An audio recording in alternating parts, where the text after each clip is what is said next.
How about that cigar? How about that cigar? Ladies and gentlemen, welcome to the Drew Estate Cigar Studios for episode 155 of How About That Cigar Live. Thank you so much for joining us live on Facebook, live on YouTube, and for those of you listening after the fact on the audio podcast, thank you so much for listening to How About That Cigar Live.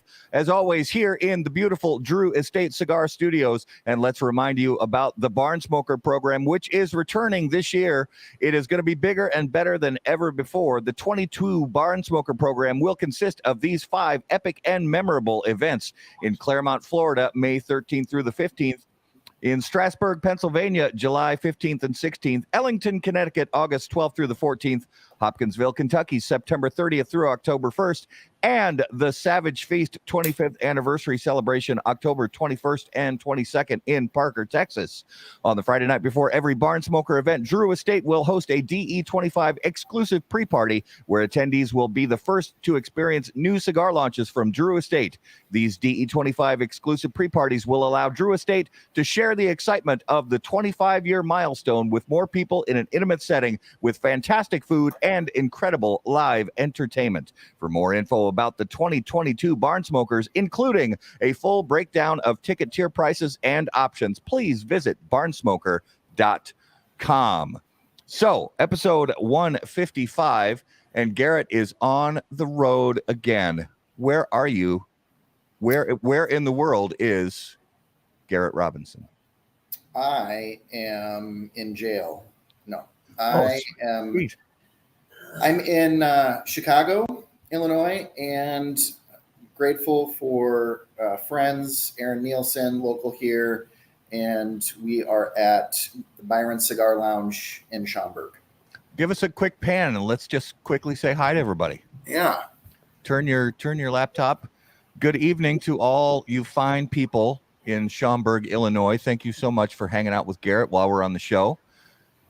Cheers to have you guys, and it's always exciting to get to go on the road and visit different cigar shops when you're out of town. So especially when they let you stay late. Yeah, and this was a shop I was at a couple months ago when I was in Chicago as well, and they are great hosts, wonderful lounge. Yeah, love it. Very cool. So let's quickly go through just a couple current events, couple current sporting event related things. Minnesota Wild are doing pretty well. It's not perfect, but they're doing pretty well. They're winning when it seems to matter most. Setting records as a team, for most goals scored in a season, most goals by, Kaprizov got the record for most goals by a single in a single season by a Wild player. The Twins, not so much. I mean, not a great start. It's kind of, it's when they lose huge. And what did I say a few weeks ago before the regular season started? What did I say about Buxton? That he's going to get injured and he'll be lucky to play 60 games. And guess who's injured right now? Byron Buxton. Yeah. So I don't know. We'll see. And Timberwolves. So that's so funny you mentioned that, because I put that on my notes, and that I quit watching basketball a very long time ago, but now all of a sudden the Timberwolves. So I fully admit that I am a fair weather bandwagon fan when it comes to the Timberwolves, because really I just don't care about basketball in general. But it's interesting the fact that they have made it back to being somewhat of a contender. And the fact that they won their first playoff game. They won their first. I thought they won their first two. I think they've only played one against Memphis. The Wolves? Yeah, the Wolves and the Grizzlies, I think, have only played one game. Game 2 is tomorrow night, I believe. Yeah, that's right. So, and they were the highest scoring average team during the NBA. During the regular season. Mm-hmm. Oh, I honestly, I never would have known that because I wouldn't have either. I don't follow the NBA. I do watch some college ball. Were 1 and 2 actually. What's that now? Memphis and Minnesota were 1 and 2. It was the first time the top two scoring offenses have met like that. Oh, they were 1 and 2, and they're facing up in the first round of the playoffs. That's cool. For offense. Okay, very nice.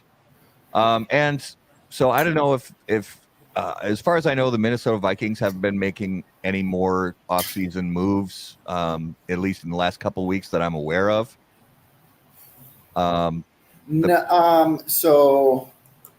No trade rumors, things like that, but nothing, signings. No signings. So the Packers did a thing, and I don't know how I feel about it. They signed another aging wide receiver. We signed Sammy Watkins to a 1-year deal for $4 million.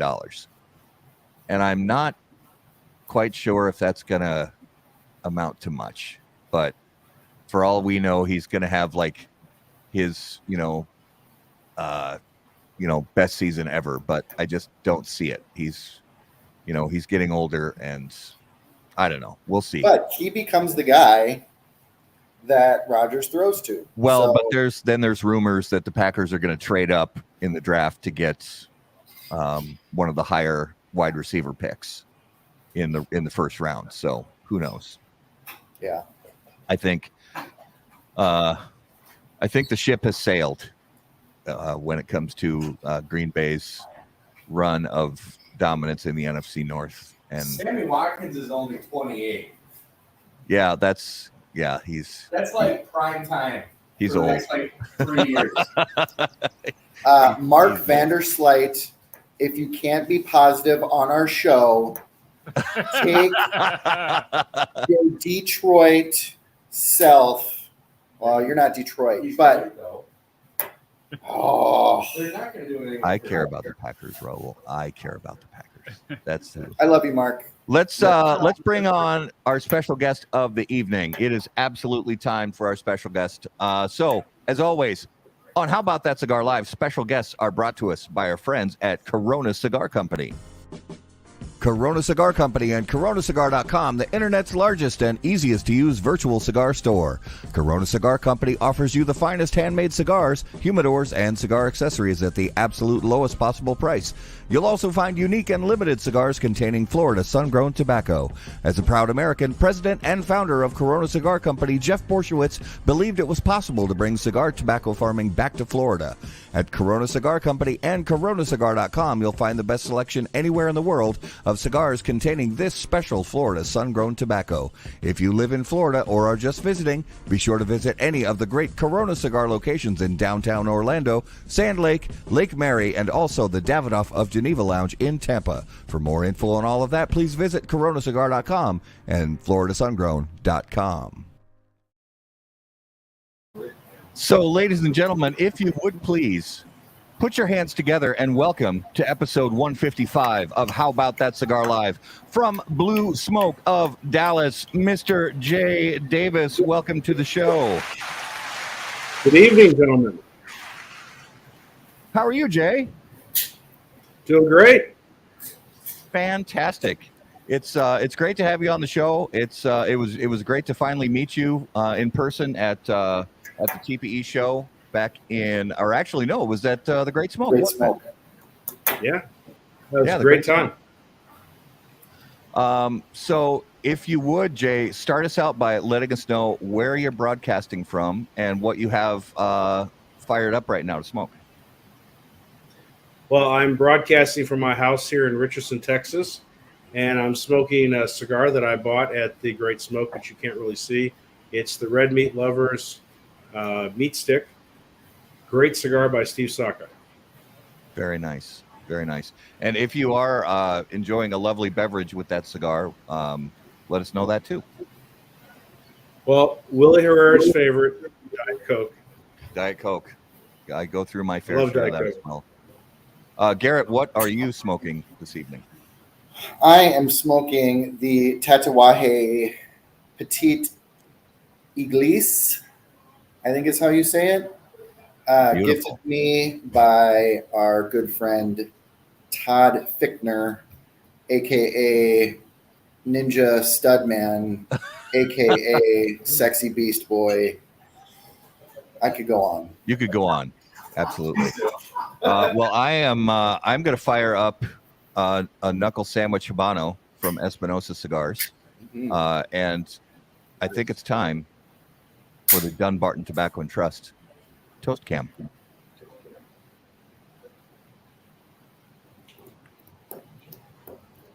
When lighting your cigar, it's important to be patient, pay close attention to detail, and focus on the tobacco. In the same way, Steve Saka brings those same qualities to the ultra premium cigars of Dunbarton Tobacco and Trust. Patience, close attention, and focus on the tobacco are the qualities that Saka and Dunbarton Tobacco and Trust have become known for. From Sombra Mesa to Umbagog, Dunbarton has a blend that will fit your palate, your mood, and any occasion. Visit DunbartonCigars.com to learn more. Very nice. Very nice. So, Jay, let's jump right in. So you have a retail shop in the Dallas area called Blue Smoke of Dallas. Is that correct? Yes, sir.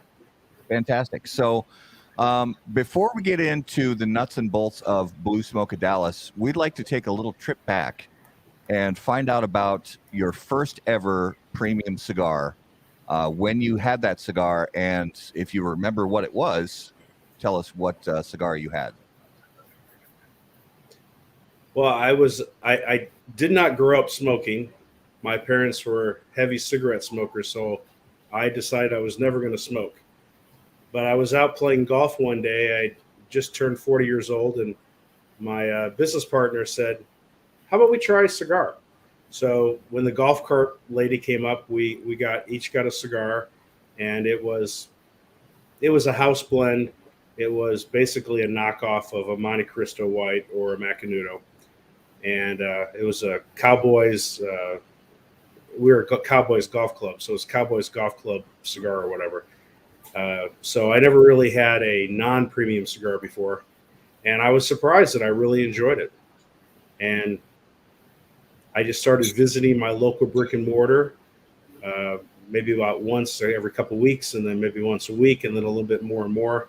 And then I really got into the cigar lifestyle. I really enjoyed the cigars and the fellowship.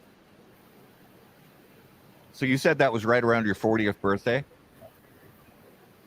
Yeah, for some reason when I turned 40, I thought, okay, all the rules are off. I decided I'd try oysters for the first time, which I love oysters now. And I decided to try premium cigars. And it was just a perfect time in life. I think before that, I was probably working too much and never really thought about smoking. In fact, about a year and a half later, when I was going to open the cigar shop, I called my brother and asked him if he wanted to invest. And his first question was like, "You smoke cigars?" And I'm like, "Yeah, didn't you used to smoke cigars?" He's like, "Well, maybe I had a Dutch master or something once in college." And so really, I had my first cigar at 40. He had his first around 53 or 54. And we decided to go ahead and plot into retailing cigars, which we knew nothing about. And I guess the rest is sort of history. I would say the first regular cigar that I could identify was a cigar from Villiger. I'm going to mispronounce it, the Flor de Inclin. It was a cigar. I don't know if they still make it, but it used to come in a blue tube. And when I first went to the brick and mortar, I told the guy what I had tried, and he said, "Well, try this." And that was sort of my cigar for the first few months. Okay, yeah, that's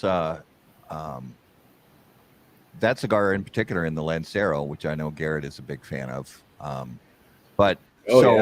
So prior to, and I've got to say, if you said it was, around your 40th birthday, I'm thinking this is only like a year ago, but I know you're not, yeah, you laugh. Well, I turned 54 next month, but relatively it wasn't that long ago. And it's weird to think that I've been running a cigar shop for almost 12 years now. So I got in quick and heavy, but that's how I approach everything. Take us back then to, like you said, when you were golfing, your business partner, that kind of thing. So what was your, before cigars, what was your life plan? What was your career path, that you were on at the time? Well, I was an attorney for a number of years, but at that time my career path was I was a fee-based financial planner. That's fancy talk for, I met with individuals who were high net worth, and we sold mutual funds, stocks, bonds. We did some estate planning, and that was kind of the life plan. But somewhere out in the distance, I knew that I wanted to have my own business. I had been working 100% commission for a long time, but still I felt like I really wanted to own something, and I had no idea what that would be. And then as I started smoking more and more cigars, it kind of became clear to me that that was the business I wanted to be in. Okay. Yeah, Garrett, we're getting a lot of comments about the hair. Love the hair, bro. It's was there an electrical accident of some sort? Did you get really scared? It's mostly the stress of traveling with Todd Fickner all day. But the beard Looks great. The beard is coming So in really well. I do want to address the beard because it relates to Jay. Now, Jay, I know that the lighting situation isn't ideal where you're at, and pictures on Facebook don't do it justice. When I met you at the Great Smoke, one of my first comments was, I have beard envy, because you, sir, have a great beard, and it inspired me to start growing this. Wow. So, yeah. So I may just name this the J. The J. I like it. Well, I like that. used to say I was inspired by Barry Duplessis, but when Meet the Professor did their 26-hour show, there was this gentleman, Aldo, who now works for J.C. Newman, and that's the beard I want to have when I grow up. Yeah. That's a serious beard. So when you sat down with, I think you said it was your brother maybe, or your business partner, and you started talking about opening up a cigar retail shop, what, and this was, I think you said 12 years ago. So Yeah. what were the first discussions like, for those people who are out there listening or watching and are thinking about opening a cigar retail shop? What are the first things that you started ironing over when you were talking about details like location and suppliers and all that stuff? How did the discussions look in the very beginning for guys that are sitting down to open a new retail shop? So is the question what I did or what I would do now, knowing what I know? Definitely what you did, and then follow that up with what you would have done differently.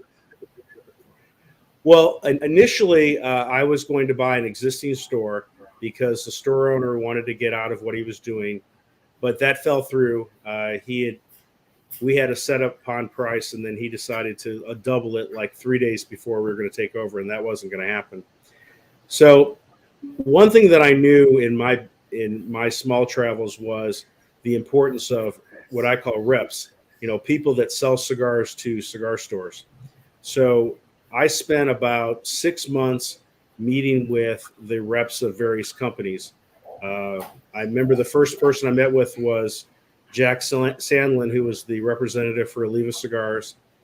And I remember he said later that he had asked the owner of the cigar shop where I was a member, he's like, is it okay if I meet with this guy? He's looking at opening up a competing shop. And the guy's like, do whatever you can to help him. And he explained to me how pricing worked. And then I met with a number of other distributors. So for me, it was not so much learning about the manufacturers. That was way beyond what I could understand. But it was meeting the reps from all the various companies. And when I was learning how to smoke, I had smoked through all the cigars in the humidor where I was going, because all the guys there, when I was new, they would say, well, try this, try this, try this. So in a 6-month period, I'd smoked everything in the humidor. So I kind of knew what the popular brands were, the brands that I liked. And everyone said, you need to talk to the representative. So my first goal was to establish business relationships. And I think a lot of people make the mistake of when they open a cigar store, their idea is, well, I want to have live music, or I want to have this great lounge. And one thing I did right, because I did many things wrong, was focusing on the cigars. At the end of the day, you have to have good cigars in a well-sized humidor that are going to bring people back. I mean, people can buy pretty much any cigar, with some exceptions, in any cigar shop, but that's just a staple. You have to have good cigars. And then obviously the customer service and the appointments and all that will make people want to come back. But to me, if you don't have good cigars for people to buy, they're not going to come back to your store. So having a good sized humidor and having as many good variety of cigars as you can is very important. That was something I believed then, and I still believe now. Yeah. So speaking of that specifically, once the place was established and you started to get some regulars, some regular customers, that kind of thing, and you started to look at, and even going into today, when you look at the humidor and you look at the shelf space and you look at what's selling, what's not selling, but there are so many other factors that go into looking at new brands. So as a retailer, what would you say you look for from a brand? And you did mention the reps, and that's a part of it. But aside from that, what do you look for from a brand before you decide that you're going to dedicate shelf space? And I think that's particularly important today. Back in 2010, I think that it was a little different. Brands could grow very quickly. I think it's very difficult for a new brand to come in. So, for example, I'm looking at a brand right now. Can I mention names, or should I not mention names? Absolutely, yeah. So I'm looking at a brand right now, Dapper, which I know that Garrett works with them. And first of all, the cigars have to be good.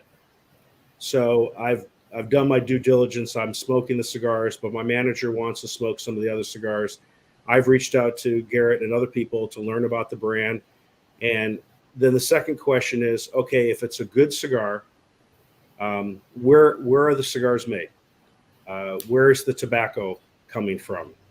And with Dapper, that's pretty easy because they're made at Naxa, which is a factory in Nicaragua that's partially owned by the Oliva Tobacco Company, and they have some of the best tobacco in the world. Almost every major cigar company that we've heard of buys tobacco from Oliva. So that's a big positive. And then the second issue is, just because it's a good cigar doesn't mean you should bring it in, because the question is, will people smoke it? I mean, I would think that the best-selling beer in the United States is probably Budweiser or Bud Light. Not exactly the best beer, right? Yeah. So sometimes certain brands sell because of advertising and because it's considered cool to smoke that. But at the end of the day, your customers have to be wanting a cigar and asking for it. And then for a mature shop like mine, the challenge is, and my manager, Dave, is very good at asking me this, although I hate it when he asks it because I know he's right. He's like, okay, so you're going to put these 9 boxes in the humidor. What are you going to take off the shelf that's already there? What brand are you going to give up on? Because when you bring in a brand, the idea, hopefully, is not that you're going to order the cigars once, that there's going to be a permanent spot. It's like when a store brings in Doritos, you want to continue to sell Doritos for the next 10 or 20 years. Yeah. So you've got to figure out, do I need the Cool Ranch Doritos? Do I need the Taco Doritos? Do I need whatever? Gummy bear flavored Doritos? So the same thing with cigars. You've got to figure out what are going to be the right blends for your customers, what are going to be the right sizes. Certain blends sell better in larger ring gauges. Some sell better in smaller ring gauges. Some sell well in the Lanceros. So that's the big challenge. And I think it's very difficult for brands like Dapper right now, who make good cigars with good tobacco, to break in. Whereas I think maybe 10 or 15 years ago it was a little easier. Right now you've got probably 10 or 12 companies that control a lot of the market space. So if you're going to bring in a cigar that people maybe haven't heard of, you have to train your staff and work with your customers to introduce them to those cigars. I know recently we reintroduced Ferio Tego with the legacy brands that used to be Nat Sherman, and we had to spend a lot of time with people introducing them to the Pan America, the Supreme, the Sterling, and the fourth brand, which I can't recall right now because I'm old, and letting people know what are the differences in those blends and understanding what they're smoking now and what's going to fit better, because it depends on the customer. Some customers are going to gravitate towards a heavy Nicaraguan smoke. Some are going to gravitate towards maybe a sweeter, more light cigar. So you've got to kind of know your customer too. If you have a beer shop, for example, and somebody likes a Pilsner, maybe you don't want to start them off with a Guinness because that's not really going to fit their profile.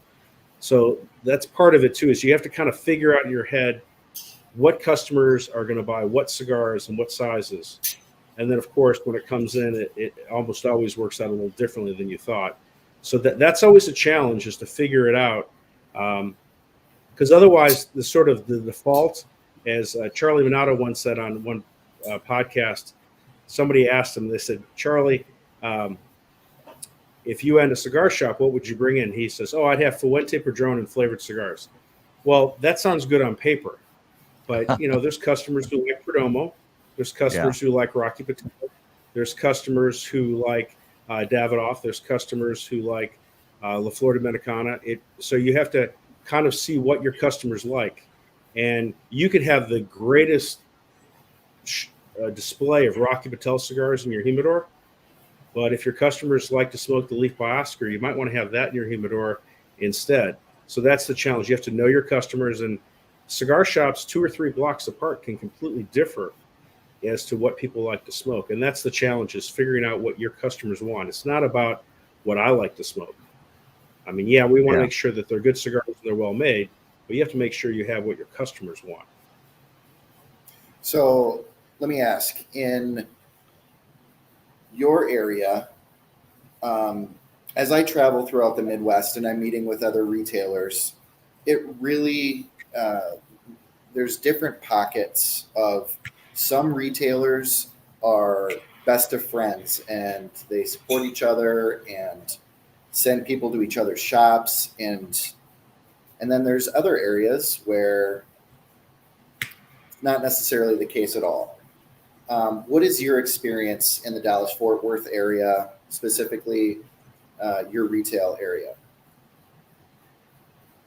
In 2010, I think it was a very disorganized. I don't think a lot of people trusted each other or liked each other.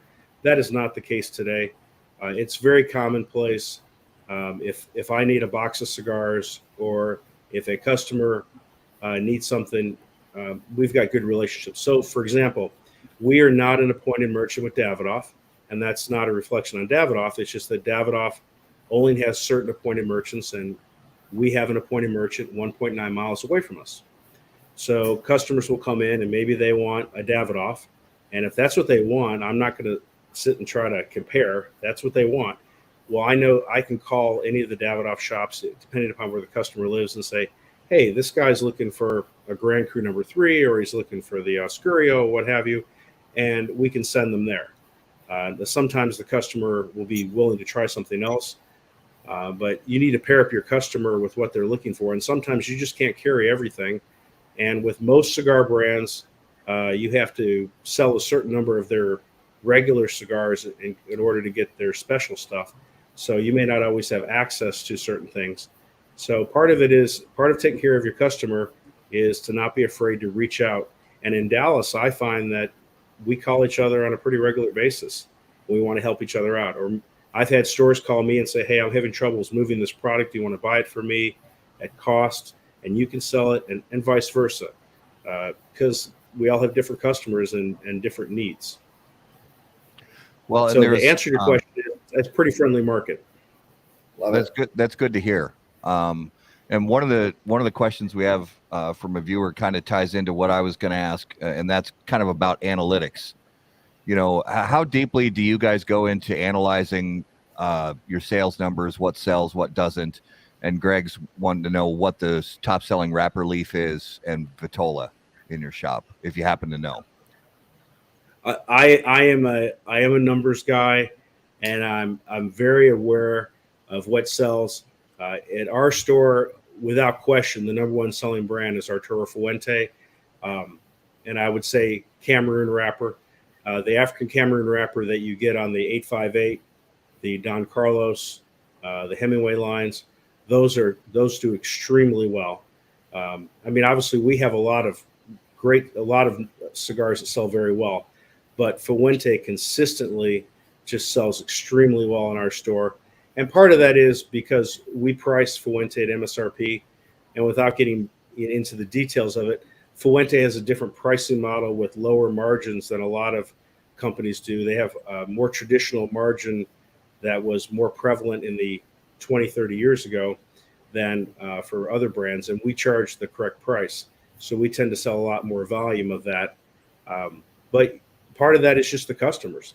I mean, when we first opened, we wanted to carry all kinds of boutique cigars, and that's great on paper, but our customers, they wanted Arturo Fuente, or they wanted Romeo and Juliet Reserve Real, or they wanted Monte Cristo White. You have to carry what the customers like. Now, you can maybe sort of nudge people in a certain direction, but I don't think it's an accident that Fuente, Padron, Tatuai, and my father, those four brands are consistently month after month after month sell well. And it's not because we're trying to force those upon people. It's just those are what are fitting the palates. So I would say Cameroon wrapper is by far the best-selling wrapper. But we sell a lot of cigars coming out of the My Father factory, and they don't make anything with Cameroon that I'm aware of. Yeah, I don't believe so. Though a lot of those wrappers do come from Oliva. Yeah, that's true. So I want to kind of move into the next sort of or most recent addition to your cigar career, and that is the fact that you are a board member of the Premium Cigar Association. So talk to us first about when you took on the role of a board member and how you came to become a part of that board. Well, they had their first open elections last year, and I submitted my name in March, I guess, and then there was an election during the month of May, and so I found out in June, and then I became a member of the board in July. I had been quite critical of some decisions and actions of the premium cigar industry, and I'm a pretty vocal guy. So I reached out to Scott Pierce, the executive director or president of the PCA, and I expressed a lot of my concerns and frustrations. And what surprised me about Scott was that he was not afraid to take tough questions. He was not afraid to answer me and say, well, yeah, I understand your frustration, but here are the facts behind the decisions we're making. And then one day I called him up and I said, I'm done complaining. If I really want to see the Premium Cigar Association improve from my perspective as a retailer, I need to get involved. And I pushed at them to be a part of a committee or maybe run. And Scott said, well, we're going to be doing our first open elections. And if you really want to be part of positive change, then run for the board. And that's what I did. Okay. And so we're looking at, what is this now, about 9 or 10 months that you've been on the board? Yeah. So since becoming a board member, and we obviously know that there are probably, well, maybe we don't obviously know. I would assume that there are things being a board member that, according to the agreement you sign when you become a board member, there are certain things you're not allowed to talk about. Is that correct? They tell me that I signed a non-disclosure agreement, and hopefully I haven't violated it. But I'll give you an example. Right now, we are in the midst of talking about where the trade show is going to be in 2024 and maybe 2025, because we already have a contract with the Sands Convention Center for the next 2 years in Las Vegas. Right. And I know that I was one of the people saying, well, why don't we have a trade show in Tampa? Or why don't we have a trade show in Chicago? Or why don't we have a trade show in St. Louis? And being a part of the board, it's really interesting because then you have to look at who wants to host us. When do they want us to be there? Like, there are times in the year when the Sands does not want a smoking convention. There are other places where you have to get a special mayoral exemption to smoke. And you realize that, you have all these great ideas of where we could do a trade show. But when you look at the number of people that come to the trade show and the things that we need to do on the trade show floor and the after hour times when we get together and we meet. And that's where I think a lot of the great networking occurs. Your choices are a lot more limited. Like, Yeah. I think it's criminal, and this probably violates my non-disclosure agreement, but I don't think Scott will fire me, is that, finding out that Sands charges $125 for a gallon of coffee, I'm less worried about the price of gasoline. But, Yeah. and part of the PCA's mission is that, we are a nonprofit. So Right. if we bring in X dollars, and you got to subtract Y dollars for the cost of the trade show, and what's left is what we spend to advocate things with the FDA, either dealing with senators and congresspeople, or in lawsuits, or dealing with smoking bans and issues across the entire country. You have to weigh it. Like, one of the places we looked at for doing a trade show, it seemed to fit all the right boxes, but when you looked at it, it wasn't going to leave us any money for advocacy. So those are things that have to be weighed to make sure that because we're entrusted as a board to spend as little money as we can, yet to make everybody happy by spending lots of money, because whatever's left is what's going to allow us to do advocacy. Simple things like doing work with local people so that you can still smoke a cigar on the beaches in South Florida. Or you can, get a tax cap in Delaware, and the all the different work that the PCA does. It's mind-boggling to me when I get reports on all the things that we're doing. I don't know how our staff, which is so small, does so much. Well, yeah, and even smaller since the furloughs after, after during COVID, and only a small percentage of the staff was brought back or positions refilled. As far as the board, yeah, that was not a good look. Yeah, it wasn't, but it's is what it is. And they, I will agree that Scott Pierce is very open to criticism, and I've never seen him. I've never seen him push back in a way that's as if to shake off criticism or say that it's not warranted. He seems to always hear it and accept it, and at least try to take it in and learn from it.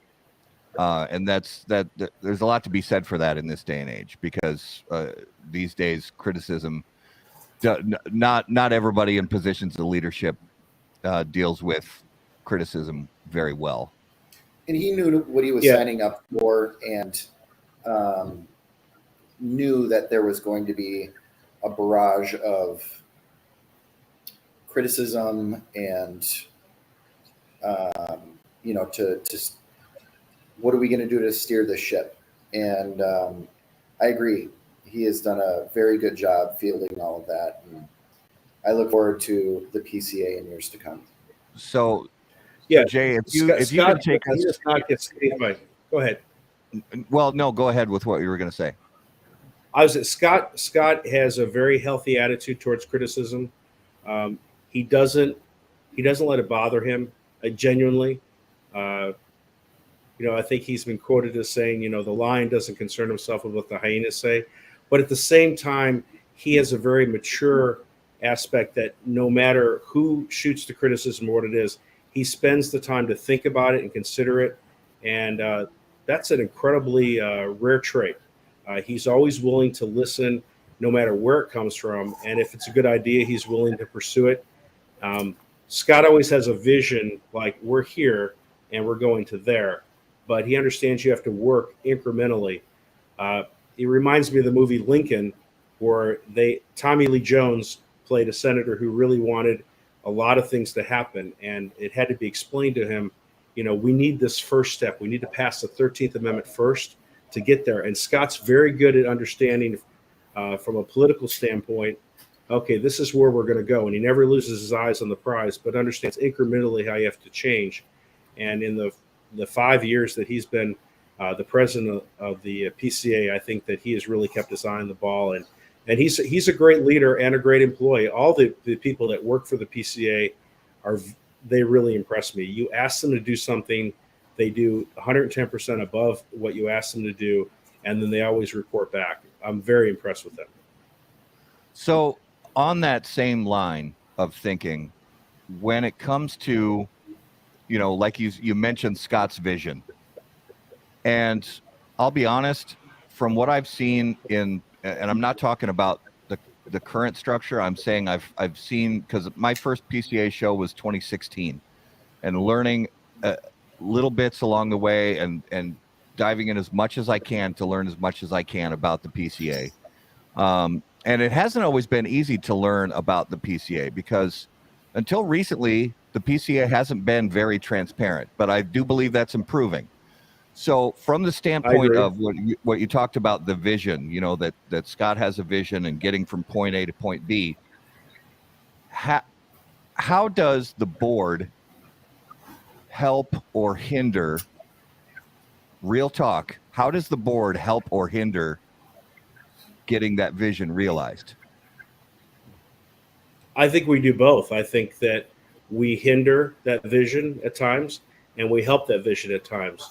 And Scott has to work with the president of the PCA. That Greg Zimmerman is our president right now, and he's part of the executive committee. And I think it's to me it's very impressive. I've been on a couple of boards before, but I've never been on a board where people are not afraid to express their different concerns and interests. And sometimes we don't always know the right way to approach something, but people are always given an open forum to speak. And I found, especially as a new member of the board, people will let me present my opinion. They may not agree with me, and we may not ultimately go there. But I do think there has been, to your point, an increased desire to be more transparent, to be more open about the things we're doing for our membership. But it's we've only got so many resources to work with, and I think in general we do a good job of the big picture. But we're going to make mistakes here and there as we try to get there. So sometimes I think we do hinder him, and sometimes we help with that vision. So as we look at the way the PCA is as an organization right now, and we get really caught up a lot of times in just focusing on the trade show, and it's important for us to remember that the PCA is much more than that. So from the standpoint of the health of the organization right now, and by health I mean, is it functioning cleanly, and is it running as lean as possible while still being effective, and all those things? Where is the PCA as an organization really getting things right now?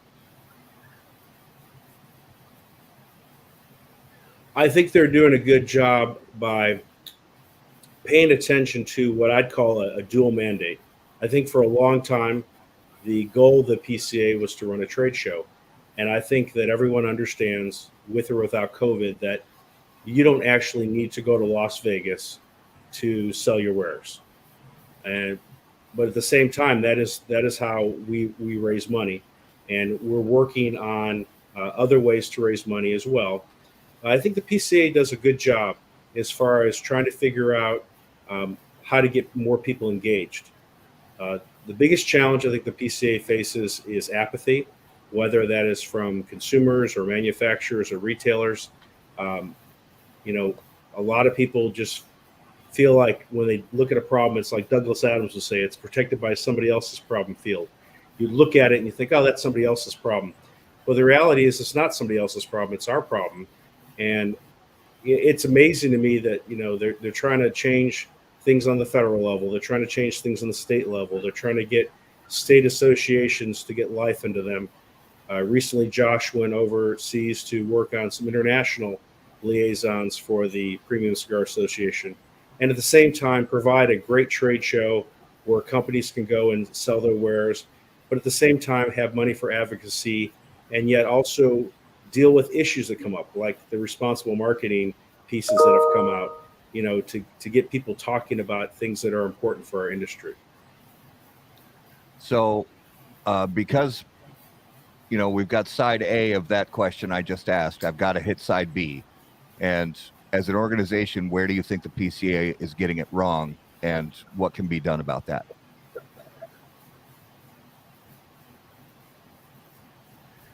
I don't know if there's, I don't want to say that we don't do anything wrong, because there are times where I want to beat my head against the wall. But I think part of it is trying to figure out the dual mandate. Things for the PCA was founded, I want to say 1933, and the only goal was to run a trade show.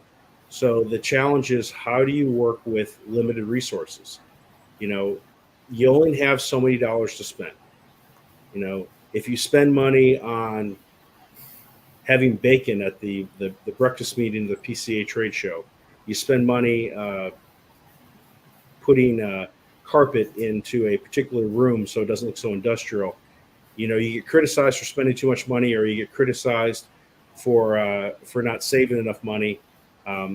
So I think the PCA needs to continue to listen to its membership. I think they need to continue to get more feedback from their members. But at the end of the day, we're fighting an uphill battle with apathy. And I think every association faces that. Every association, every business, the big challenge is, where do people see the value proposition? I have retailers here in Dallas who I'm good friends with, who don't see the value of spending $400 a year to be a member of the Premium Cigar Association. $400 is nothing. It's a few boxes of cigars. You can spend $400 on getting somebody to clean your bathrooms over a couple month period. So the big challenge is to get people more involved, to get people engaged. And it's like herding cats. Every member of the PCA is a business owner, and it's their own business, and they don't want to be told what to do. So I think communication is still probably our biggest challenge, and I think we're getting better at it, and providing the value proposition. So yes, I think communication is still the area that we need to do better. Okay. And while I'm teeing up this next question, I'm going to ask, I don't know if it's Jay or Garrett, but somebody has a secondary browser window or tab open that's playing some notification noises. So if you would please close any additional tabs so we don't get those noises in the broadcast. Well, we actually have a question again from Greg, who's a brand owner and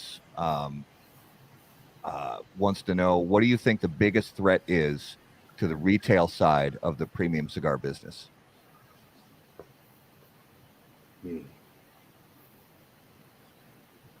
I would say government regulation, and the fact that certain manufacturers, I think, welcome regulation, whether we want to admit it or not.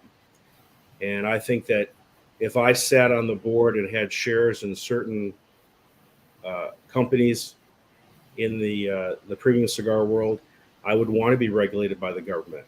The game plan is pretty obvious. If you look at what the cigarette companies did, the few large cigarette companies basically wiped out a lot of their competition, bought them up, put them out of business, and they were able to agree to pay whatever they wanted to pay to the government. And then you have now in the cigarette industry basically 3 or 4 companies that run everything. I think that is something that people don't like to talk about, and I know that people cringe when I say that, but I don't think that every company wants to be free of regulation. I think some companies welcome it and they want it. And honestly, if I sat on the board of some of those companies, I would want it too. But I think for the most part, a lot of the family-based companies, I don't think they want that. I think they want to help each other. Manufacturers in general really want to help each other. So I think the biggest challenges continue to be regulation. I think that, everyone's worried that we're never going to be able to smoke a premium cigar again. And I don't think that's the case, because you can still smoke cigarettes in the United States. You can't ship them and you can't sell them online, but cigarettes are still consumed, and I think most people agree cigarettes are. FDA will be mad at me for saying this, a whole lot worse than cigars. So I don't think that cigars are going to be completely eliminated in this country, but we have things like plain packaging that could become a real issue. We have the issue that if the FDA gets its will, that it'll become so expensive to test new blends and new brands that it'll put a lot of companies out of business. And I think there's going to be pressure from certain companies that want to be regulated to decrease margins and make it harder and harder. It's challenging sometimes that some of the larger companies are opening stores that compete directly with companies with brick and mortars that they sell cigars to. So I think the biggest challenge is going to be decreased margins and higher prices. And at the end of the day, cigars are discretionary. No one wakes up in the morning and says, I need to have a cigar. People wake up in the morning and they need to eat. They need to pay their rent. They need to make sure that their kids' education is taken care of, but nobody has to buy a cigar. And when the average price of a cigar moves from $5 to $8, maybe down the road to $20 or $30, then certain people will be excluded. And I think that that's a major threat. So I would say that the biggest existential threat would be the FDA. A second threat, I know that Jose Blanco's mentioned that I think is something to be considered of is, climate change. And I don't want to get into an argument about climate change, whether it exists or not. I'm probably more on the less that maybe it doesn't. But the reality is that, crops and rain, those things can really affect the ability to grow tobacco and to develop the right blends. So I think that the climate is something that certainly is a challenge. And I think there are political issues too. Generally, cigar tobacco, where it's grown, is not necessarily in the most politically stable places in the world. That's right, William Cooper. Jose doesn't remember the Ice Age. He lived in the Ice Age. Jose found the wet nurse for Columbus before he left the new world, the old world. Oh, that's good stuff. But I think Jose brings up a valid point that, for example, I know that, we sell a lot of Opus X in our store. And when I look at the rainfall that's occurred over the last number of years, Opus X has been really down. And when I look at the hurricane that missed Florida that kind of hit New York and Connecticut, it basically wiped out almost that entire crop of Connecticut shade and Connecticut broadleaf last year. So the climate can certainly affect the cigar industry. And then obviously with, people buying so many cigars right now, there's only so much tobacco. So there's going to be pressures on the ability to continue to produce good cigars. Yeah. Risty makes a good point that the factor of fertilizer has increased 10 times in price, not available as much, huge factor in price increase. That's not out of the realm of reality. I mean, No. Prices of everything, and even I mean, a lot of these tobacco farms, while they're in people look at these places that, just these little middle of nowhere farms. A lot of these farms have very sophisticated irrigation equipment, computer controlled irrigation systems, and this was always meant to increase efficiency, thereby decreasing the price of the final product. But when these systems start costing more and more money, not only to purchase but to install, then incrementally everything from fertilizer to bands to boxes to labor costs to equipment for irrigation and the cost of shipping, it all is going to it's all going to hit the price at the register eventually. Oh, it is now. I mean, yeah. Shipping has gone up. Shipping has almost doubled in the last couple of years. Aristi raises a great point, but also wood. It's been very difficult to get wood, and cigars are traditionally in wood boxes. It's been difficult to get labels. Those things all add, and of course, look at how much more expensive it is to make a cigar in Costa Rica than the Dominican, and how much more expensive it is in the Dominican than in Nicaragua. And as the cost of living increases and people make more money, then where are you going to make your cigars? And those are all stressors. But certainly there's a lot of things to consider. But I think the biggest issue is the FDA. Secondarily, the climate. Yeah. That's why Padron for years will you send back empty boxes, then they'll give you some money for that. Yeah. So you touched on it briefly a minute ago, and we can't go by without discussing one of the most hot button topics in the cigar industry that I can remember in recent years. And that is I call it the great packaging debate. So when it comes to cigar packaging, the term that's often used is responsible marketing. I know you wear a lot of hats. You've got the retailer hat, and you've got the consumer hat, and then you've also got the PCA board member hat. So taking into account all those factors, what are kind of give us your synopsis or your thoughts about the responsible marketing / packaging debate? Well, there's a lot of opinions. I think there's a spectrum. You have some of the more conservative companies. I'll say Oliva, for example, that very simple packaging, very traditional, and then on probably the end of the spectrum, probably like Risti, who likes to push the envelope. And the Premium Cigar Association needs to speak for all of those people. And I know that when the PCA came out with its initial letter about responsible marketing, it was very soft. And I know that Coop right now is slamming on his keyboard probably. The challenge is do you want to regulate everybody so they don't want to come to the trade show, or do you want to just not say anything? And the big thing that is, how do you deal with the perception that you have in Congress? And when you talk with people like Pete Johnson or Carlito Fuente or George Padron, who will go to a senator's office and they're talking about how premium cigars are different, and then a senator pulls up a picture of something that came out from a particular cigar company, and then all of a sudden you lose the vote and the support that you need. So it's a very tough issue, and I'm not trying to throw anybody under the bus. I think every company, just like every cigar shop, they want to make as much profit as they can. They want to provide a good smoking experience, and it's difficult to say what the right direction is. But I do think it was good for the PCA to say that this is an issue we have to be concerned about. The question is, do you want to come across very heavy-handed and try to force people to do things, or do you want to be very light and not do anything? I do think that in my personal opinion, and this is me coming from the background of being a lawyer and a financial advisor, two industries that are very heavily self-regulated.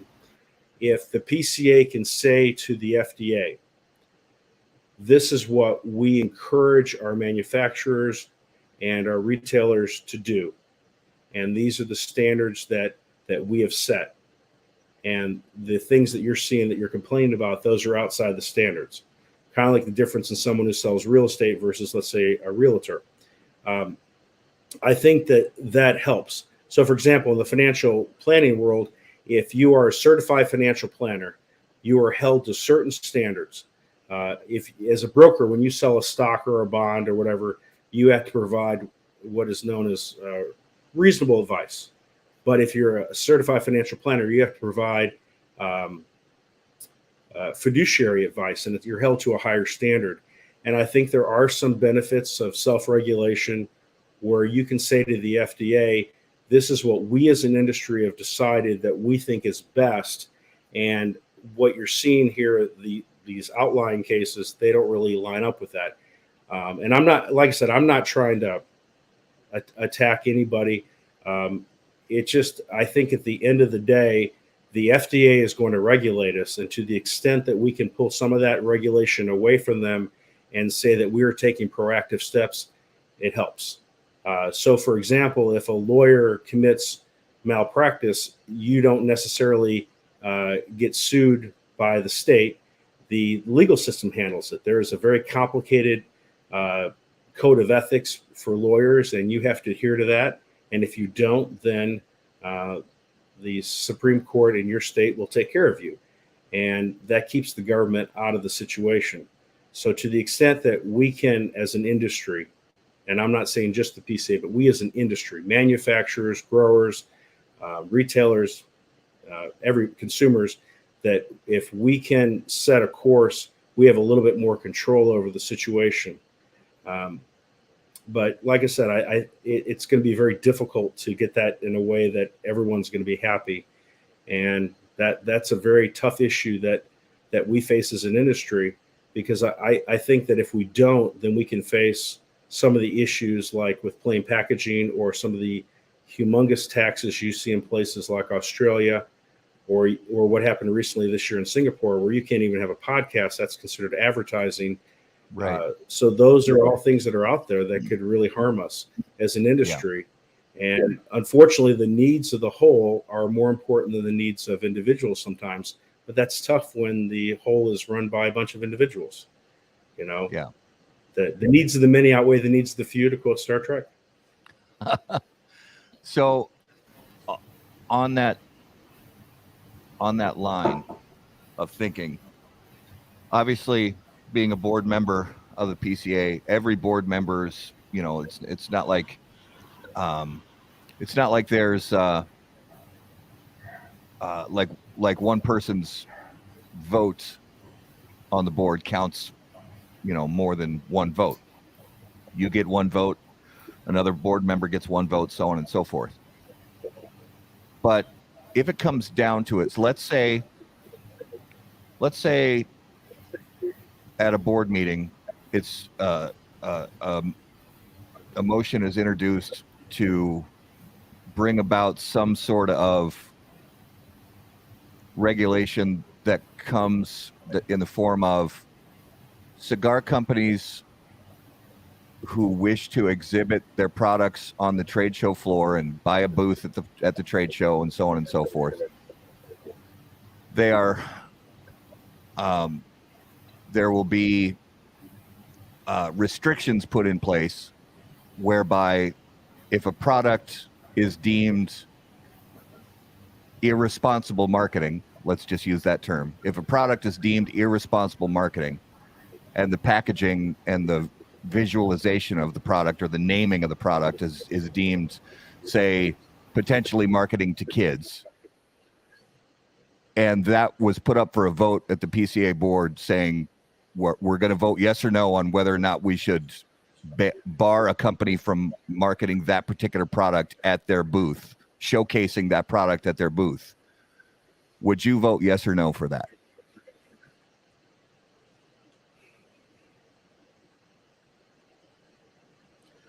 I would probably vote yes.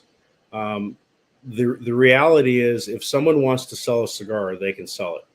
I think Risty, for example, showed that he was able to sell his munchies online, the first set.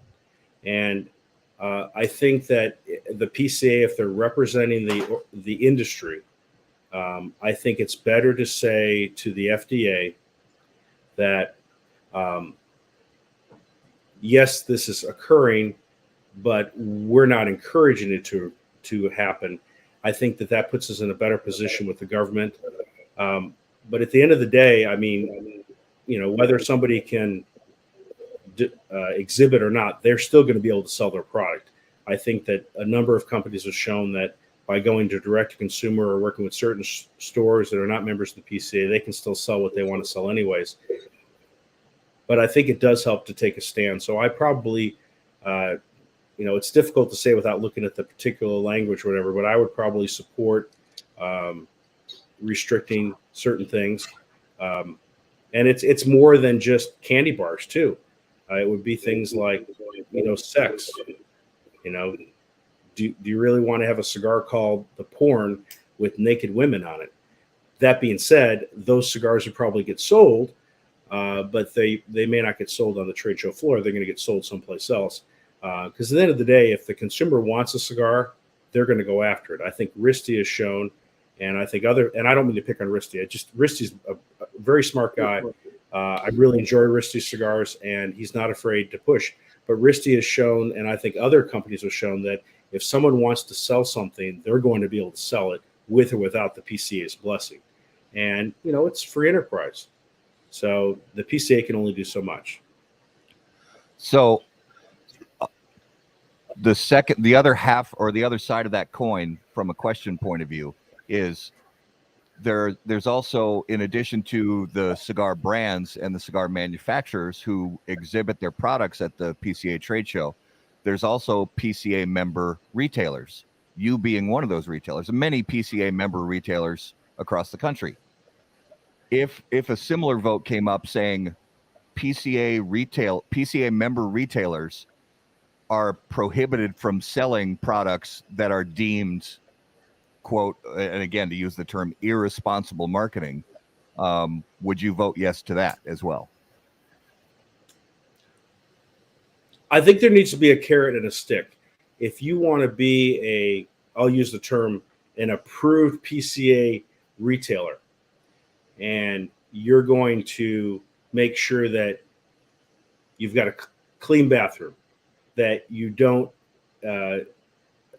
participate in discriminatory practices when you hire and employ people. If you decide that you're not going to carry certain items that can be perceived as marketing to children, if you're going to make sure that you're carding everybody that looks like they're under 30, I think that the PCA has a right to say, if you're not going to adhere to those standards, there could be consequences. But there should be a benefit too, that if a store decides that they want to adhere to a certain number of provisions like that, so that we could say to the FDA, hey, we're doing this, this, this, and this, which is all good for protecting the industry, then maybe those shops get an additional discount or access to other products or something from the PCA. But at the end of the day, I mean, if somebody has a shop in, I think Coop said Bismarck, North Dakota, so I'll say Bismarck, North Dakota, and they want to sell cigars that only market to children and have naked women and on their cigar bands, then that's between them and the government. But the PC as an organization, I think, has a responsibility to say this is the way we'd like to see things done. So I don't know if that answers your question or not. Yeah. I mean, it's TA Garrett example. Sorry, Coop. Garrett, go ahead. So the issue that I have with this whole situation is I feel like we are going to create another political climate that will cause division within cigars. There will be a minority of cigar manufacturers that will want to die on the hill of, we should be able to sell and market cigars as we see fit within the legal parameters already in place. And then there will be the majority who will try and separate themselves from those brands. And my question is, when do we as an industry really create a parameter that says these are premium cigars, these are not, here's who we're going to support and here is not? Because right now there's this gray area fringe, that I just think so many people are waiting for the shoe to drop and to kick some of these other companies and manufacturers to the curb because they want to die on that hill. Well, we as an industry don't even agree on what a premium cigar is. Correct. I guarantee you right now, if you were to call the president of Drew Estate and ask him to define a premium cigar, if you were to call Drew Newman at JC Newman and ask him to define a premium cigar, if you were to call Pete Johnson at Tatawai and ask him to define a premium cigar, you would get 3 completely different answers. And that's just the nature of life. To me, the greatest example that I think the premium cigar industry should follow is what the GLBT community did. Gay men have a different agenda than lesbian women, have a different agenda than trans people, have a different agenda than people who are non-binary. Okay, but those different facets managed to get together in a lawsuit, find common ground, and achieve relief for what they wanted with the federal government. And they have a lot of things they disagree with about each other. And I think that that's a good example for the cigar industry. I think the cigar industry would be well served, whether it's the PCA, the CRA, the CA, whatever, the TA, whatever, acronyms you want to use. I think something that the cigar industry needs is some agreement on common ground. But common ground is difficult when you can't even agree on what a premium cigar is. Right. You can't agree on a lot of those things. And to me, that's frustrating. For example, at my store, I pride myself on selling premium cigars. But the reality is about 15 to 20% of my business is selling flavored cigars, whether it's a Groovy Blue or a vanilla cigar. Is a Sweet Jane a premium cigar? I don't know. Is a Blondie a premium cigar? I don't know. Is a cigar that is made traditionally, but it's platooned with flavors in the Pallone, is that a premium cigar? Do we even want to talk to the FDA about those issues? Those are all things I don't have the answer for. Right now we're dealing with, whether the CRA knows how to handle their social media. And I'm not trying to throw them under the bus. I'm just using that as a recent example. But I think that it would behoove this industry to find common ground, agree on whatever the common ground is, and fight the government like hell about that. And as far as the other issues, well, if J.C. Newman has something that applies to them a little bit differently than other companies, or Drew Estate has something that applies to them differently, or another company has something that applies to them differently, then they can deal with that on their own. But for example, in the lawsuit, I thought that the CRA and the PCA did a good job, where the court came out and said, you've got this level 2 exemption possibly for premium cigars, and this is what we think a premium cigar is. It made sense to gravitate towards that as a point of common ground with the government. So I don't know what the answer is, but I do think common ground would definitely benefit us. And we as an industry have epically failed at finding any sort of common ground when I think there is more common ground than we're willing to admit. Yeah. No, I totally agree. And I think in order to find that common ground, we've got to get more dialogue. And, I like your example, Jay, of, different agendas coming to the table to find common ground, but we've got to come to a table. We've got to have discussion and dialogue and some middle road consensus happening.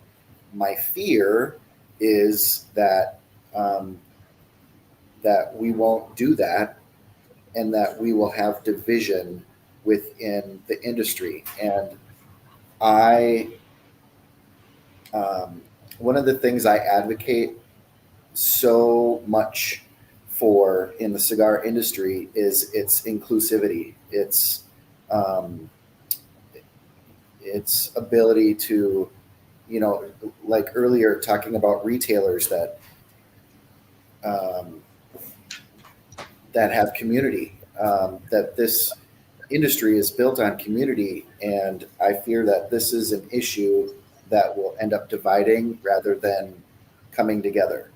Now, my hope is that we can do just that, come to a table and get some consensus and at least have some common ground made. Well, but why does the PCA have to do that? I have an idea. How about PCA does? So here's an idea. How about that cigar, smoking tobacco, half wheel, coupe, Dojo, all the Boston Jimmy, get together like 10 or 15 people in cigar media, set up a 3-hour meeting at the trade show this year, invite retailers and manufacturers, and get a big room where people can scream at each other and say, hey, what are some common ground things? And I think maybe the media where, your money is not tied up in what tobacco you grow, what cigars you make, what cigars you sell. And maybe the media can take an active role in that and saying, what are some things that we can agree on? Maybe we only agree on 2 things, that we like to light the cigars and cut the cigars. But I think that maybe that's an area where someone could take the baton. I don't know if CRA or even PCA, and I might get in trouble for saying that, or CAA or the TA is the right vehicle. Maybe cigar media. This is an area where the cigar media can come out and you guys can have some, celebrity death sport and find common ground. And why not? That'd be a great thing to do at the trade show. I'm sure Scott Pierce could probably work out where we could get a breakout room for 3 or 4 hours. And I think that'd be a wonderful, wonderful thing to have, some agreement on whether it's 3 points, 5 points, 20 points of common ground that we as an industry can start to pursue and then figure out what the heck to do with it. It'd be entertaining if nothing else. Yeah. Yeah. I am all for being a part of facilitating that conversation. That's exactly the word I was going to use.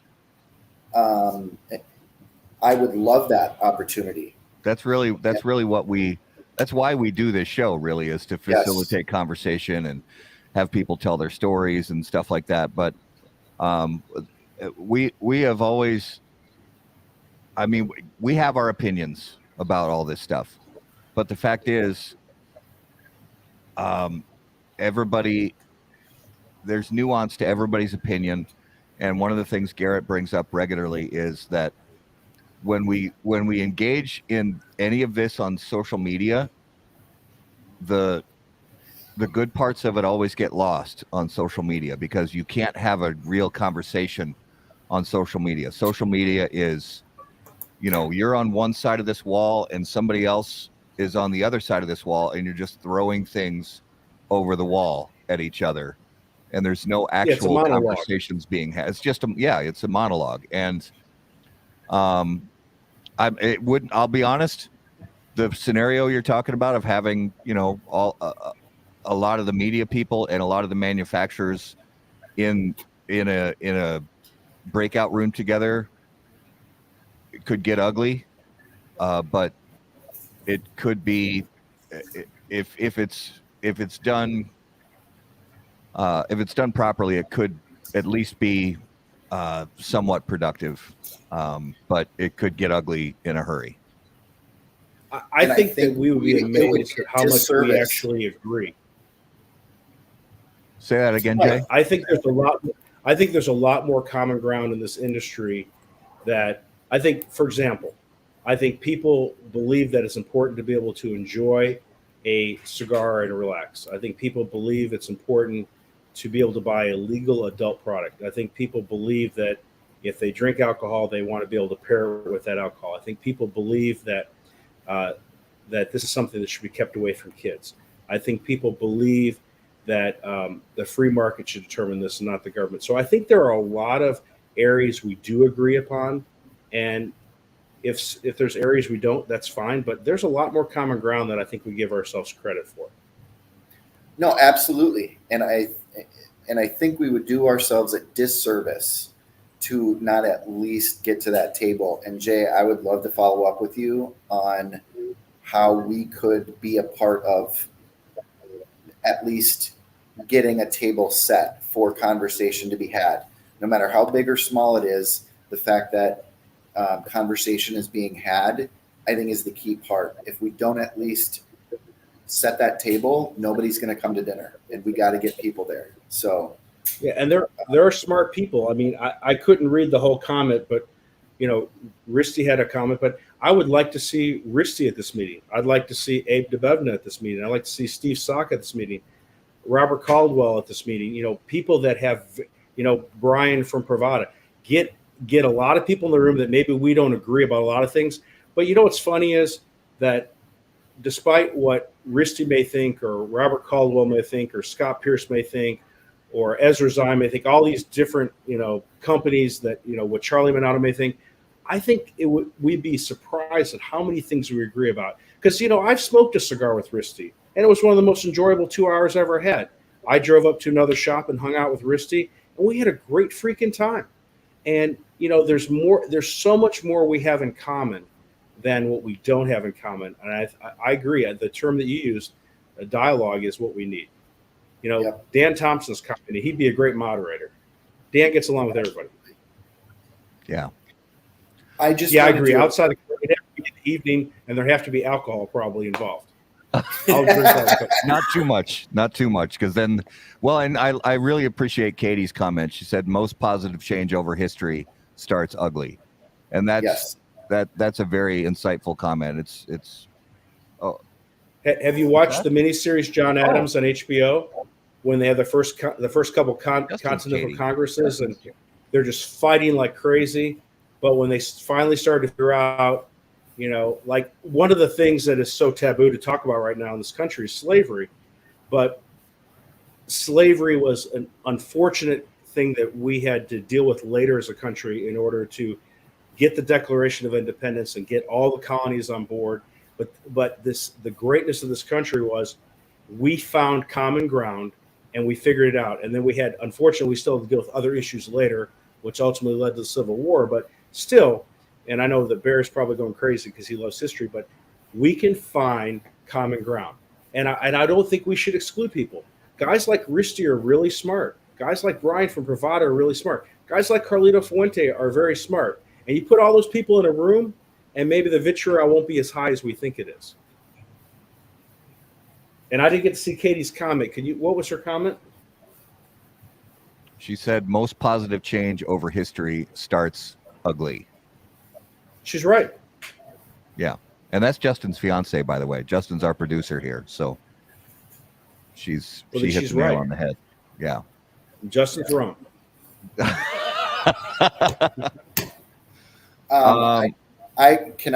want to give an update. On your cigar? I don't know if anyone has noticed, or if you noticed, I was doing one of these. This cigar, number one, it's delicious. It is absolutely delicious. Okay. But I had to put it down for a good 10, 15 minutes and ride a wave because it did kick my ass. And I just ate a huge dinner. Did you retrohale? I did. And the Cloa Gleese is even stronger. Is it really? Yeah, Wow. Pete has a cigar coming out that he made over a year ago for his 50th anniversary. And I'll tell you exactly what I told Pete. It may not be the best cigar I've ever smoked, but it had the most incredible retrohale of any cigar I've ever smoked. And those Escassos, or luxury Escassos, I think is what Pete calls them, they're just amazing. And you're smoking the mildest of the four. Wow. That's a meal. Apparently, I'm a lightweight tonight. That's all right. I remember my first cigar. Here's Garrett's. I remember my first nicotine high. Risty says. Well, even It happens. even Todd commented, like, I look over at him and I'm like, dude, this cigar. He was like, I watched you, and yeah. It's stupid good. That is one of the best cigars to come on the market in the last 20 years. It's amazing. Well, I'm pretty sure. Is it time? Is it time? I think it's time. Is it time? It is now time for this week's Numero de los Muertos. And as always, Numero de los Muertos is brought to us by our friends at Smoke Inn.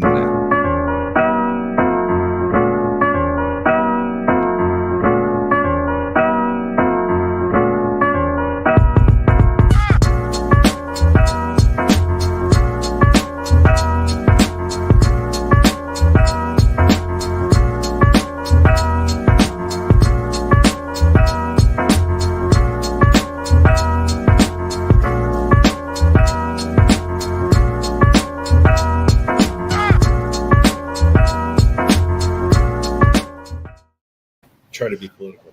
All right. Numero de los Muertos, episode 155. Garrett, what do you have for us this week? You guys are not going to like me. Well, I mean, that was already the. Oh, sorry. Go ahead. Yeah. This week, I have, on average, 4 people in the United States die doing this. You're welcome.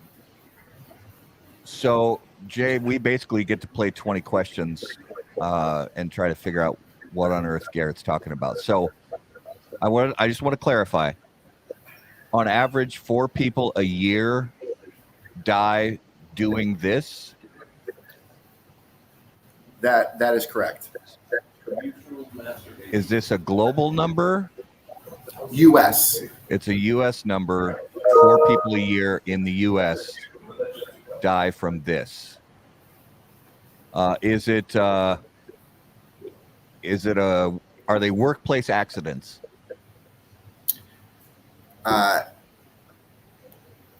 Usually not.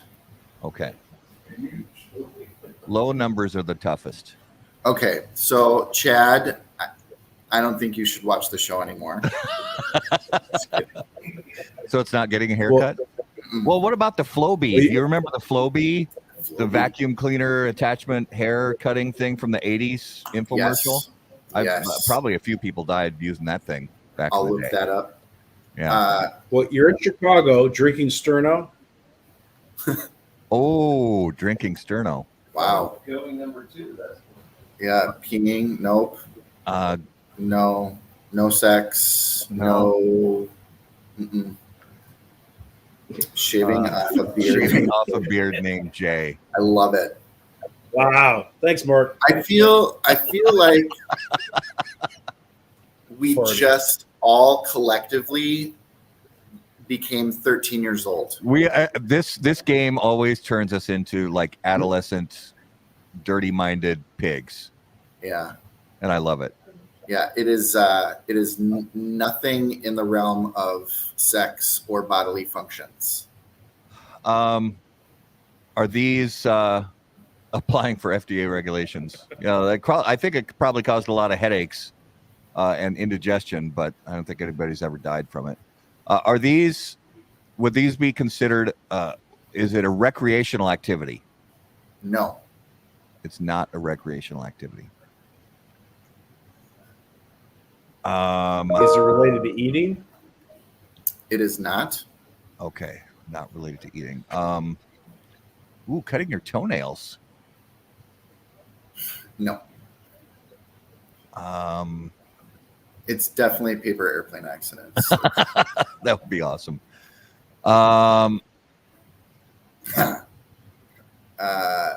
Eating at a buffet, that's a really interesting guess. It's not Probably it. higher than 4.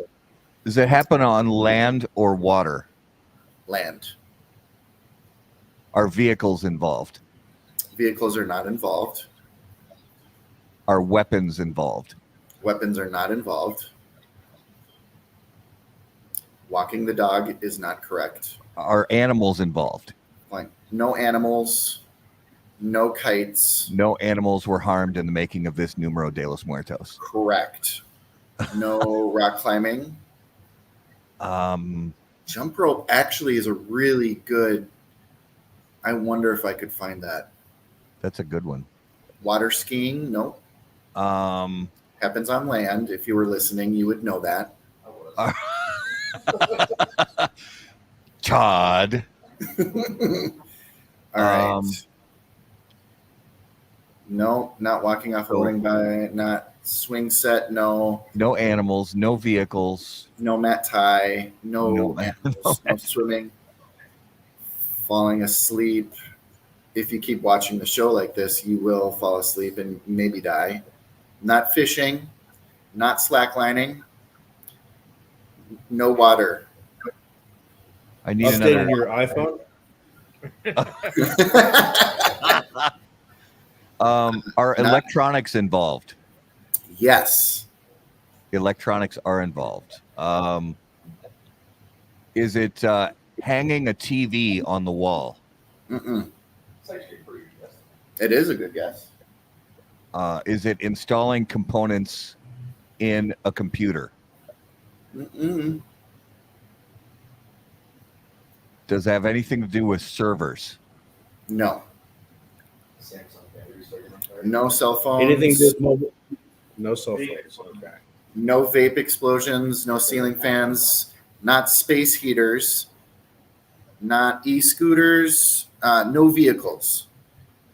But it does have to do with electronics. Yes. Are No they- outlets. Not Wii. Seizures. Is it video game systems?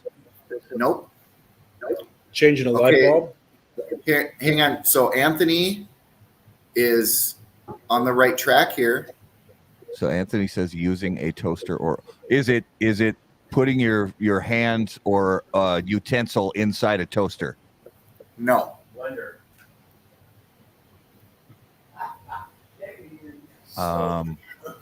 Is it putting something exploding in a microwave? No. Putting your hand in a garbage disposal? Nope. So the correct device has been named. Is the device a toaster? No. Is the device a microwave? It is a microwave. Is it a leaky microwave? Like where the microwave energy leaks out Oh, the door? No, Okay. Because that does happen. it does.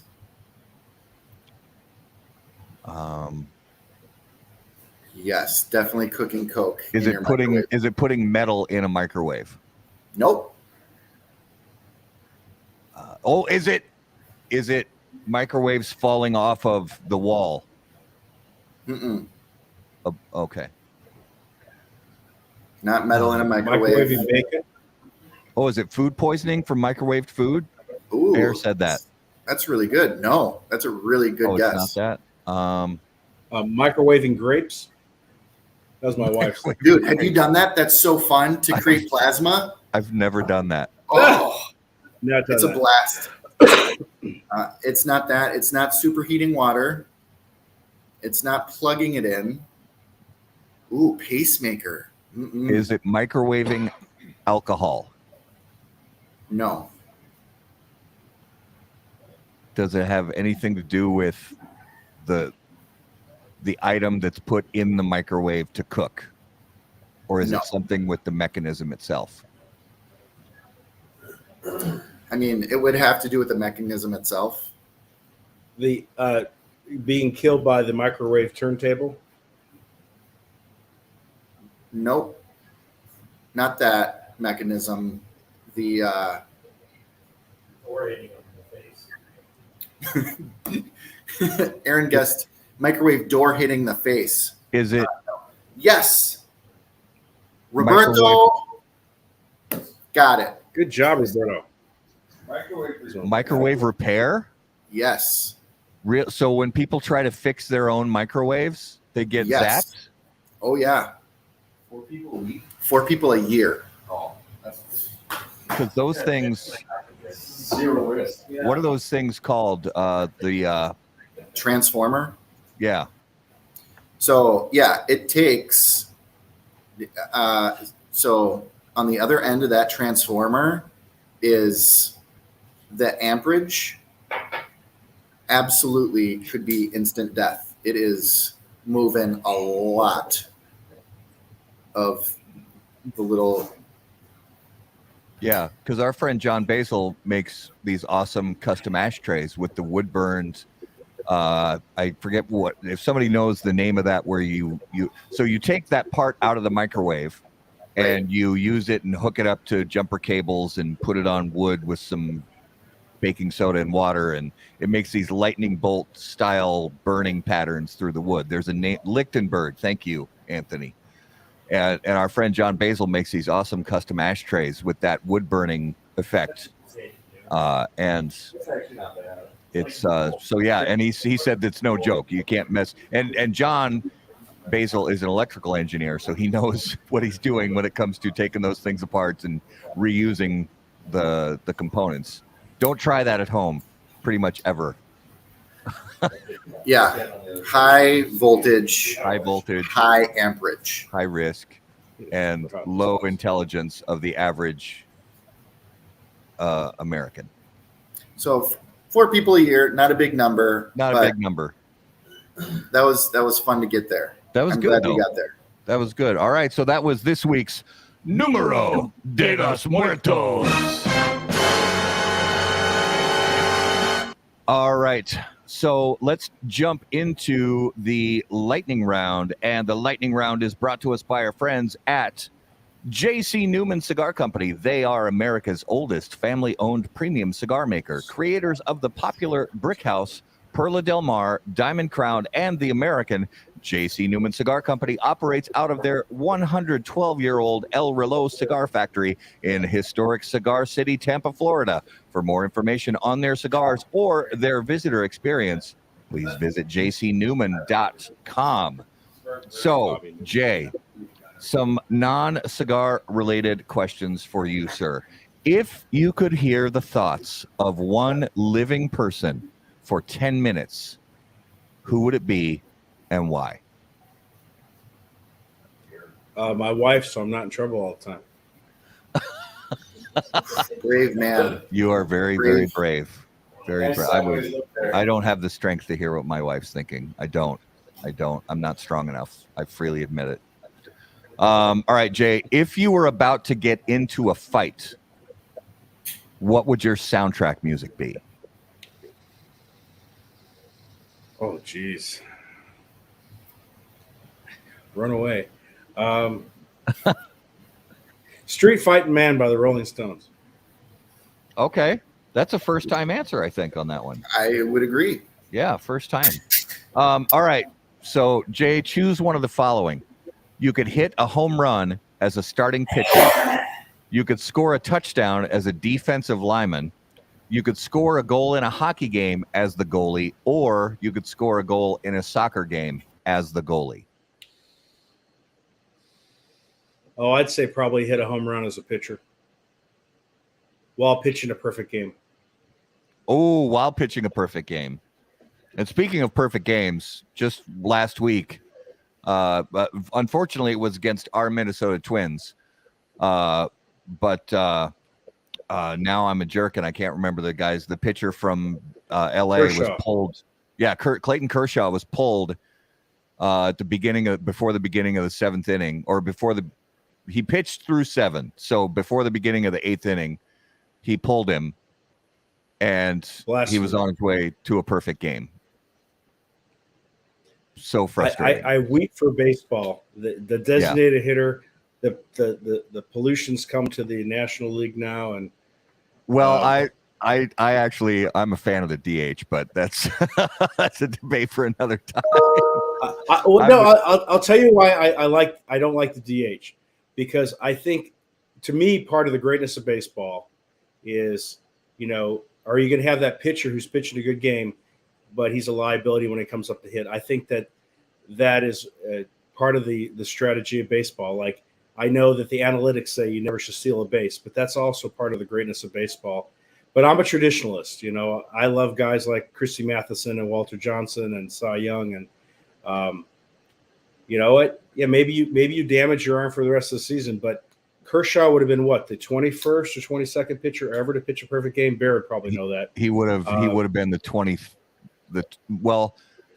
In history, there have been, I believe, 23 perfect games in history. Look at a guy like Nolan Ryan.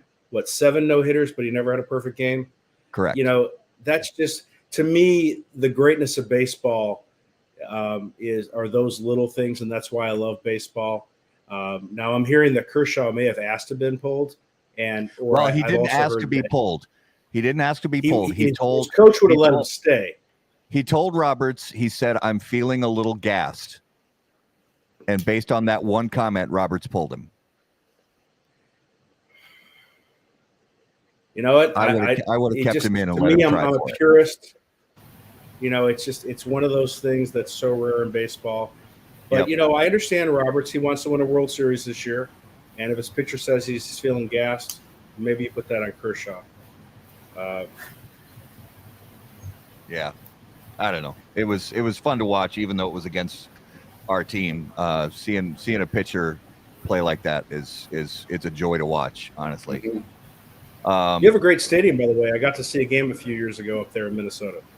Oh yeah, it's a great Thank you. Target Field's a really nice spot to watch a ball game in, let's say, June through September. Right now, don't know. It's terrible right now because I don't want to watch baseball in the snow. I just don't. We're in our third winter. Yeah, third winter. It never ends.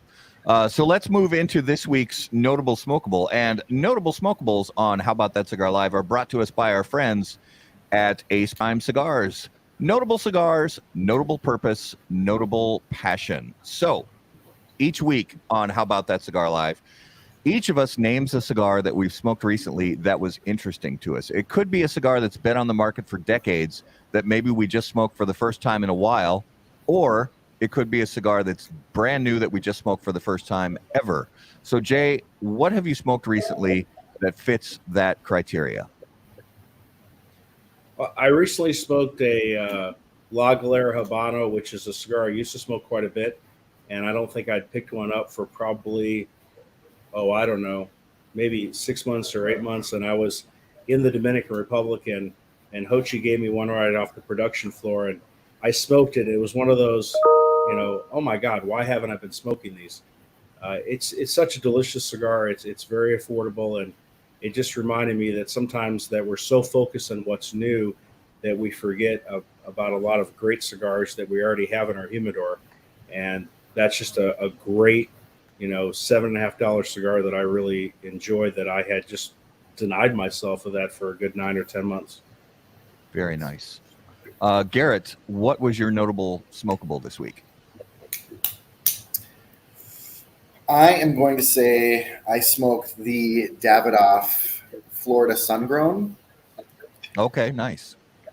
Also gifted to me by the lovely Todd Fickner on our trip down. And I got to tell you, that cigar was delicious. Nice. I didn't know what to expect.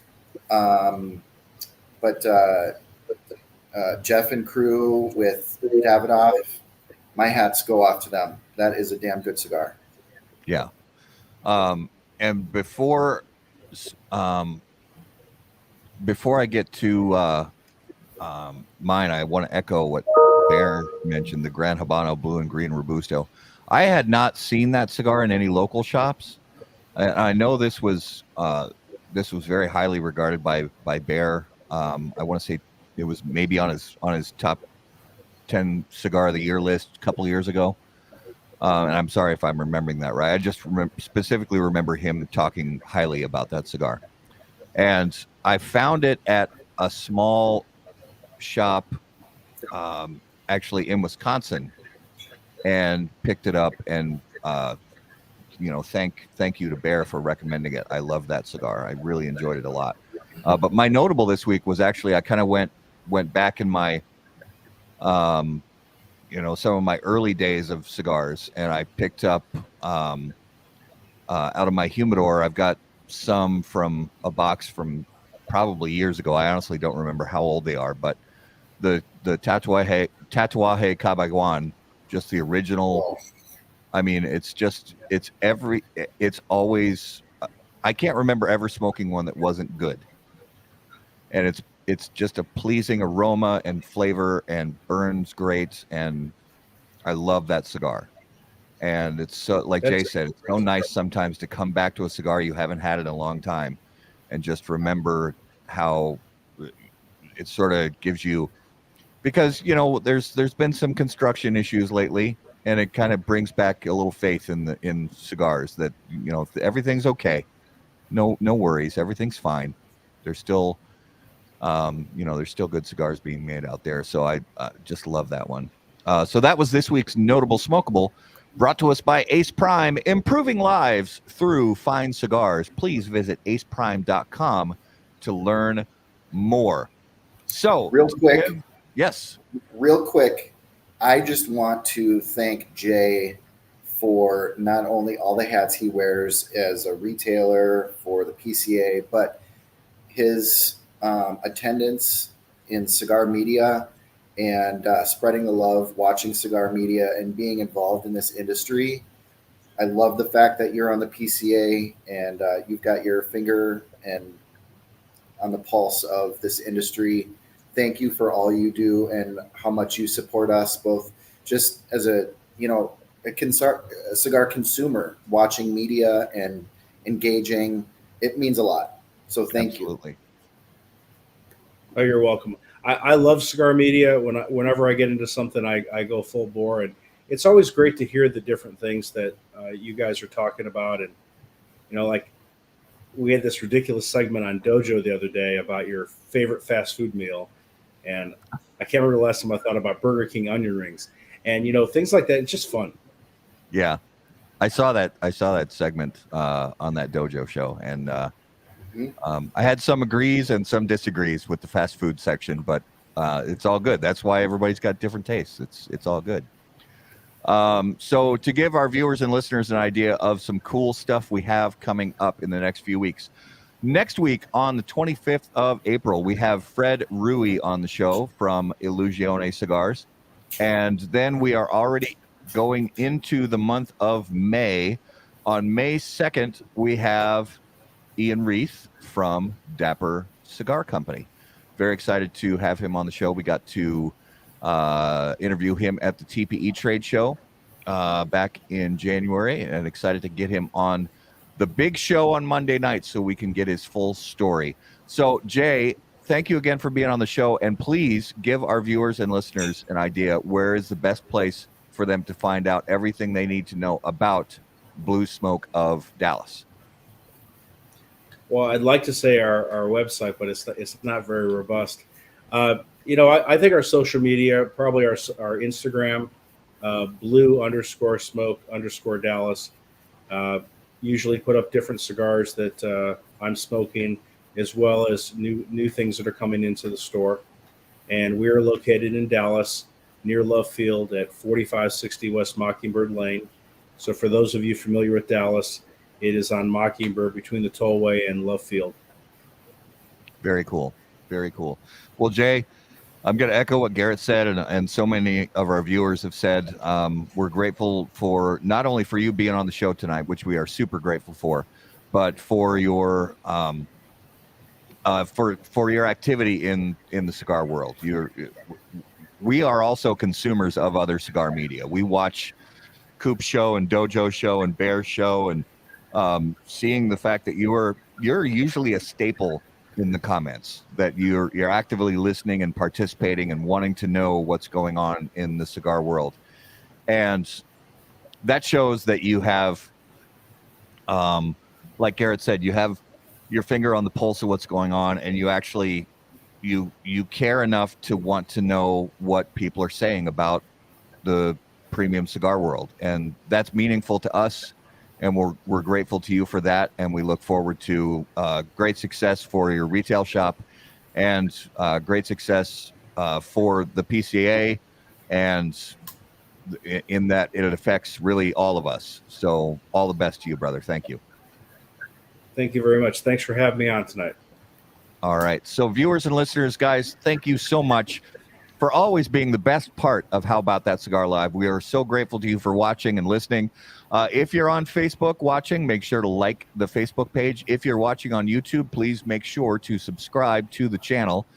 Follow us on all social media at HBT Cigar. And of course, until we see you guys next time, burn cigars, Not bridges. Thanks, guys. Thanks, everybody.